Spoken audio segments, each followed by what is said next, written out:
Is that young man you say about? Yes, Daddy. It done. Like he see me on the road one day and he say, well, I want to get to know you. I say, you're my friend, so you know me can't set a link. What you mean the Dan want to get to know me? You want to live in peace or in pieces? I saw you talk about boss. Dungo boy, you know? I see him around the place now. Barbecue.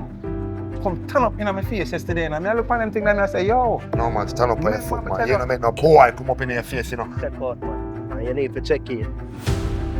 The man them serious when they come to the woman around this, brother. And me tell us, you can't stray.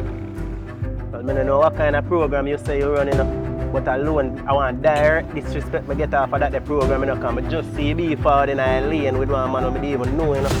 Then, you know my thing already, you know. And you know how you done thing already, you know. You sure? I'm sure. I don't want you to follow me. I don't want them to do nothing to you. I wanna love you. And treat you. So how long have you been doing music? About 3 years now. 3 years? So man want you. Brother. Brother. Yeah, brother. Yeah, my brother.